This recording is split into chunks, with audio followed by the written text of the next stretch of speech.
Hello and welcome to the Brutal Iron Gym podcast, where our goal is to cut through the BS and deliver the brutal truth about topics related to health and happiness. So today's topic is nutrition, and the question we're covering is, will increasing calories lead to more muscle or more fat? So let's get into some of the background of this. So I'm working with a female right now in the evenings, and she wants to create what would be called a wellness look. So, in the sport of aesthetics, in regards to like bikini, figure, physique, men's physique, bodybuilding, all those kind of competitions where people wear kind of like small bathing suits, they get on stage and they pose or do different routines to show off muscularity and leanness. So, those are aesthetic competitions. So, there is a new category, well, relatively new, that is called wellness. And it's another category for females. And in this look, they're wanting kind of thicker, more muscular thighs and glutes. Decent looking like abs. They don't want like big protruding bumpy abs, but a nice flat stomach. And then kind of detail to the upper body, but not a larger size. So it would be like kind of like a disproportionate look in the sense to where the lower body has more muscle and shape than the upper body does, but there's leanness all around and there's muscle all around. There's just more muscle on the bottom. Now, this is a look that does favor more of a natural look to most women. This is absolutely not true for all women. There are a billion body types, but in general, women tend to be thicker in the legs and hips than they are in the upper body. So it's kind of like taking that look and then you're just trying to make it leaner and kind of like balancing out the front versus the back of the legs, making sure the glutes are actually muscle, not just fat, doing other odds and ends. But that is the aesthetics. So this client is looking for that look. So she wants thicker thighs, kind of like that nice full round glute. So she wants lean upper body, but not too muscular. So she's starting from a very tall, lean frame. She was a hard gainer. She could always eat what she wanted. She's not fat, but she would have been softer than what she was. So she wants more more kind of firmness and tightness to her body, but she doesn't want to be skinny, and she wants to have more muscle, but really only in the legs and the glutes. So that's what we're working on. Now, can all of that be done? Hell yeah. So it just takes time, and it takes eating a certain way and training a certain way, but it can definitely be done. So you can sculpt your body however you would like. Now, I can't take you from 5'5" to 6'5", okay? But we can change the muscular shape and proportions of the body. So that's what exercise and training does. It's pretty cool when you learn how to do that. So basically what we're going through, and I wanted to kind of explain some of the process of this because it led to the question of the day, was we need to increase her calories to get her to build muscle. But typically, this is what most people would think, is if I increase my calories, will that just make me fat? So isn't eating too much make you fat? So how would eating more actually help me just build muscle rather than just get fat? So that's kind of the topic we're talking about here. And a lot of times people run into this problem when they're trying to build muscle is they undereat. They actually really devalue how much, well, I guess underestimate would be a better word. They underestimate how much food they can really eat. Now, it's absolutely dependent on your training style. So if you don't train aggressively and create muscular damage, then increasing calories will make you fat. So there's going to be two parts to this. We're going to talk about the nutrition, and how we're measuring things, but we're also going to talk about training today. So this person's schedule only allows for 3 meals a day. They do have just kind of like a situation in which small meals in between large meals isn't really going to be possible. And that's just the way of life. So would we like somebody to eat a little more often? In general, I try to promote people to eat every 3 to 6 hours. It just kind of works better with how the body works.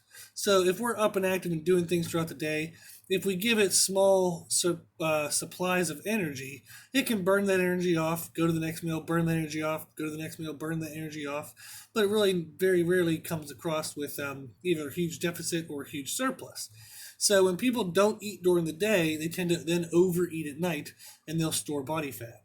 So it's not so much how much they're eating, that the timing is actually the more of the issue.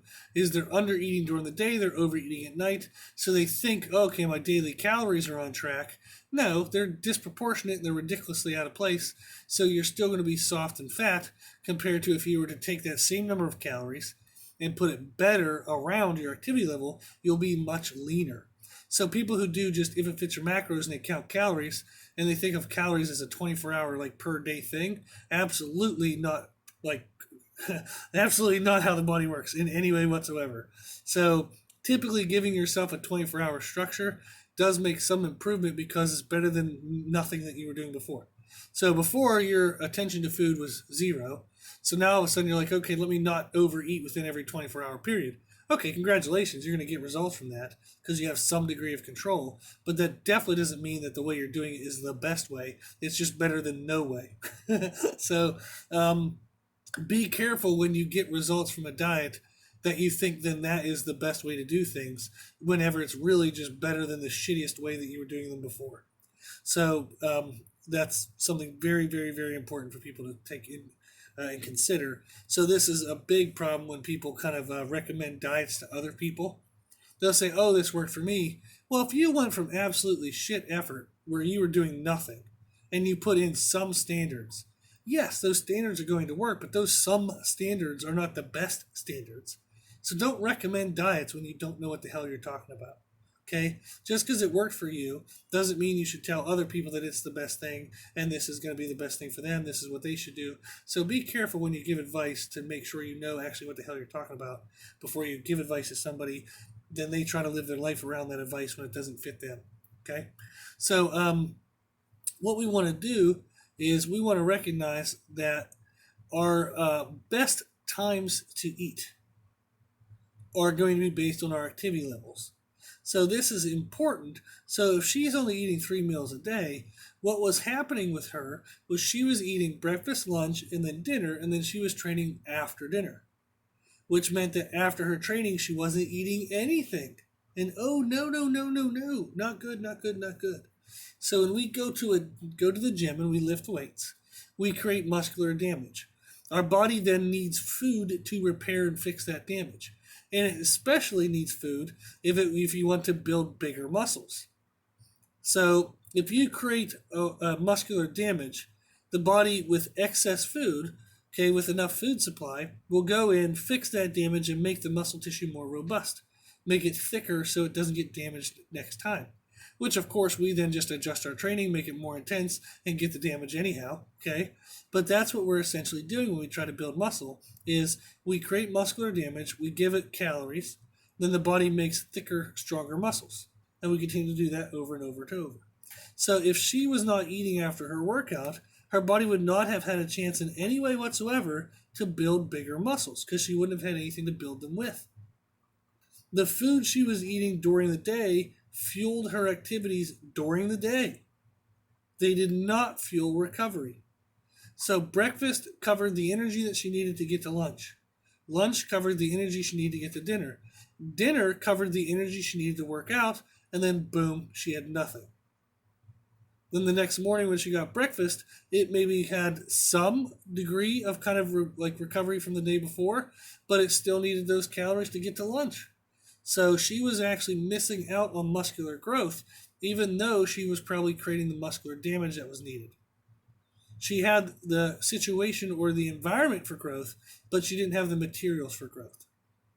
So you must eat after your workouts if you want to grow. What the hell are you going to grow with if you don't eat food? So it's important to eat your meal if you want to grow muscle. You must eat after training. So again, people who do the if it fits your macros or they do their intermittent fasting or whatever the hell else people do, if you're not eating right after your workouts, you are absolutely missing muscle growth. So part of my master's in nutrition, I wrote a 50-page paper, 200 peer-reviewed resource paper on protein synthesis immediately following a workout.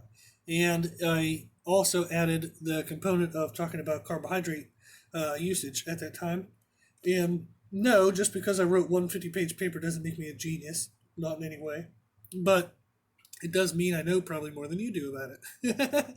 So, and then also from being a personal trainer for 18 years and lifting weights myself, and I've grown over 100 pounds of mass to my body in the last 20 years. I'm leaner than I was at 165 pounds, and I'm now 280.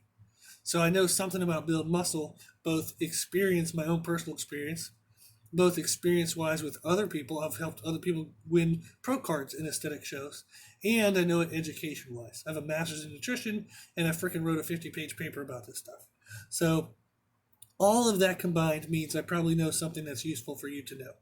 So all of that has taught me pretty much what sounds simple, but I know all the facts and details and science behind it, is that you must eat after you work out. So if your diet structure does not have you eating food after your workout, then you are absolutely not building as much muscle as you could. Okay? So, what we've done with her food is she wanted to build more muscle. So we say, okay, well, how do we know if we're building muscle or if we're just getting fat? So this is the process we took in order to kind of address all of that. So the first thing we set up was body part measurements. So actually we measure body weight, and she's going to weigh herself on Mondays and Thursdays. So the reason why we weigh on Monday is if we eat like crap on Friday, Saturday, and Sunday, our weight will be high on Monday. And then we weigh on Thursday because typically people eat best Monday, Tuesday, Wednesday. And then on Thursday we could weigh ourselves. So it's almost like Thursday's body weight is a representation of how much we weigh after a couple successful best days. Then Monday's body weight is typically what you would weigh after a couple shitty behavioral days. So what we start to see is if her Thursday weigh-in starts to always be lower than her Monday weigh-in, then we know that on the weekends she must be going too far out of her kind of appropriate behaviors, and that's causing her to hold more water. It's maybe causing her to not lose fat, because not burn fat and actually maybe get fatter, depending on how much she was eating and whatnot. But the Monday weigh-in is a really good representation of what you did over the weekend. The Thursday weigh-in is a good representation of what you did during the week. Ideally, we would like those weights to be very similar, so that way you are always doing what's best in your diet, not just doing it best for 3 or 4 days a week and then doing a shitty job for the other 3 or 4 days. So we're doing body weight every Monday and Thursday. We want to weigh in the morning. So you wake up, you pee, and then you weigh yourself. So you don't want to weigh later in the day or in the evening, because there's a whole bunch of craziness and difference in your activity levels, your food intake, water levels, all this stuff. So we talked about in a recent podcast, number 498, titled Fat Loss versus Water Weight Loss, we talk about kind of just how the body weight is comprised of multiple factors. And the best way for us to control those factors to get the most consistent reading is to weigh ourselves in the morning after we pee. Okay? So she's going to weigh herself every Monday and Thursday, and then we're also going to do body part measurements. So if we want her legs to grow, we have to kind of measure them and see if they're growing. So we're doing a waist measurement, a hip measurement, and a thigh measurement. Now we're doing these off body markers to make sure we always measure at the exact same spot. So her waist is going to be the vertical height of her belly button. Her hips is going to be the vertical height of the thickest part of her butt, basically. And then the thigh, for her body type, was 9 inches above the kneecap, was kind of her thickest area of her thigh. So we measured that. So every time she measures, she's always going to measure 9 inches above the kneecap, so we're always measuring the exact same vertical height of the leg. So we all know this. If we start from our kneecap up to our thigh, up to our hips, our leg has kind of different thicknesses. So if I always measure just kind of what feels like the middle of my leg, I might be down an inch or up an inch in vertical height, and that'll make a huge difference in circumference. So the measurement will be inconsistent. So you have to use body markers as a way to ensure that you're always measuring the best area, okay, the same area, I mean. So what we're looking to do for her is we want to gain weight. If we want to build muscle, that means we're going to add weight to our body, the weight of that muscle. Now, she's not interested in trying to get too much leaner. She does want to get leaner, but not at the expense of muscle. She wants the muscle most. So what we're trying to do, in a perfect world, her body weight would go up. The waist measurement would stay the same. The hip measurement would go up and the thigh measurement would go up, showing that where that weight that we gained went to was to her hip and thigh, meaning her butt and her legs. So that would be a perfect world. Sometimes what you see is the weight does nothing, the waist does nothing, but the hip goes up a little bit and the thigh goes up a little bit. What that typically means is that she might be losing some body fat while she's building muscle. So if your weight doesn't move, that doesn't mean you're not having any change. You might just be losing a pound of fat as you build a pound of muscle. There might be an enormous amount of change. So weight is not a perfect indicator of what's going on. So sometimes you can't see weight not move at all, but somebody's aesthetics will change immensely. So this is something we're trying to balance. So we want to see the weight, if anything, we don't want to see it go down because that means she's not building muscle. And also, if we see her waist go up, but her hip and thighs don't go up, then we know the weight that we're adding is just going right to her belly. So by measuring these three things, waist, hip, thigh, and then by measuring body weight, we can compare all of that and see if we are gaining weight, where is it going? If we're losing weight, where is it coming from? That kind of thing. So for example, say she lost 3 pounds and her waistline went down, but her hip and thighs stayed the same. Hey, we lost good fat then. We didn't lose any muscle in the hips and the legs, but we lost fat around the waist. So that might be something we're looking for when we start leaning out for the summer. So these are kind of markers that you can use to compare against each other to have a better idea of what's going on. So we're doing that, okay? Then nutritionally, we added a meal after training. That was where she's going to get her extra calories from. We also increased her carbohydrate intake at lunch and in the meal before training. So that way she'd have more reserves and more calories and more energy for the workout and for the daily life. So again, that'll help her increase weight, help her build more muscle. So for her training, we're increasing muscle damage. That's the goal. If you can create more muscle damage, then the calories you consume have a better likelihood to go towards muscle growth. So the style of training you do has an enormous impact on whether eating more calories will make you fat or help you build muscle. You have to have muscular stress, muscular damage present for the body to build new muscle. So if the muscle's sitting there doing jack shit because you've been lazy and you haven't gone to the gym, it's not growing. Muscles only grow when they're damaged and need repair. Okay?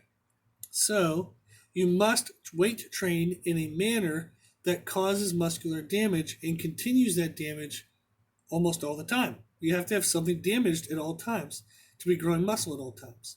So often people will report feeling, I'm sore every day. Great, that means you're growing every day. Okay? So creating muscle damage also helps towards fat loss as well. So training in a means of creating muscular damage helps you actually be leaner. So in podcast 181, titled Using Muscle Damage for Fat Loss, we talk about that process. How the presence of muscle damage helps you be leaner because the body's always burning calories towards repairing that damage. So some of the things we've done in our training to increase the amount of damage we can produce is we used heavier, larger movements. So we used movements that allowed her to move around at heavier weight. So if she's doing single leg stiff leg deadlifts with 10-pound dumbbells, that might not create a lot of muscular damage. Whereas if she's doing 400-pound leg presses, that's probably going to create more damage. So we want enough small movements to make sure that we don't have imbalances in our musculature and in the muscles that support the joints. But we want to have large, big movements in there as well to create a lot of muscle damage. Okay? We're also adding more volume to our workout by improving the structure of the training to include more exercises within the same amount of time. So she doesn't need to be in the gym any longer than an hour. Actually, it's slightly less than an hour. And we're using superset circuits, timed rest periods. So we're doing a whole bunch of stuff structure-wise so she can fit more work into that hour and have the work be heavier to create the muscle damage we need. We also modified her workout structure. Instead of using certain body parts on certain days, we're doing the whole body every single time she trains. So in podcast 487, titled The Benefits of Training When Not Fully Recovered, so it talks about why you should train still beat up and how to do that safely and all the benefits of that. One of the main benefits is that you're always making changes. You're always growing. The body's always adapting. If it's always kind of not fully recovered, it's always beat up and trying to recover. So that's what you want to look for. If you want to build muscle, but you're afraid to add calories because you don't want to get fat, make sure you're adding calories at the best times, okay, before and after your workouts. Make sure that you always have the presence of muscle damage. So make sure your training is very intense, has appropriate frequency, has appropriate structure to get a lot of volume, and has appropriate exercise selection to have heavy enough movements to create the muscle damage that you need. So that is what we should be looking for. So typically, when someone thinks about trying to have a lean physique, okay, they think of cardio. Cardio only uncovers what is already there. If you don't have any muscle, then when you take off the body fat, you're still not going to have any muscle.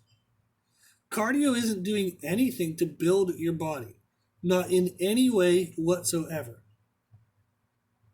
So cardio uncovers what's there. And also, while you do cardio, since it usually it requires like kind of a caloric restriction to be effective, the person is also just kind of beating up and damaging and tearing down their body. So eating less and doing cardio to have a lean physique makes you less healthy. And it actually will make you look worse. Because underneath what you have is not a nice, beautiful, muscular body because you haven't done jack shit to build that body. So you have to be using weight training, okay, resistance training that causes muscle damage. It burns calories just like doing cardio does, but it builds the musculature and the joint health of what's there. So you can create a new body as you uncover it, which makes you more healthy. Whereas cardio just uncovers what's already there and actually tears down and damages what's there in the first place. So hopefully this helped. Hopefully it gave you some food for thought, and there's some things that you can use to help yourself in your process, okay? So if you do need help, if you're kind of stuck and you're not sure what to do, email us at brutaliron@gmail.com. We'll help give you an opinion or help you with programming and stuff like that. But we want to make sure that if you invest your time into the podcast, that you walk away with something that you can use to make your life healthier and happier. So if you have any questions to ensure that that's the case, always email us at brutaliron@gmail.com. Okay? So hopefully this is helpful. Hopefully it was kind of interesting just to see kind of the process in which we're approaching this client's kind of whole program in regards to training, nutrition, and even like measurements and kind of what we're going to track to see if we're getting the results that we want. Okay? So if you need anything, email us, brutaliron@gmail.com. But thank you for listening. So if you like the podcast, please share it with family and friends. The more people we help, the happier the world will be. Also, if you like this information, you can find more from us on Instagram, Facebook, and Twitter at Brutal Iron Gym. And if you have any questions, feedback, or suggestions, we'd love to hear from you. The podcast is for you, so we want to know what you want to learn about. You can tell us at our email at brutalirongym@gmail.com. As always, I hope this was helpful, and thank you for listening. And thank you for watching.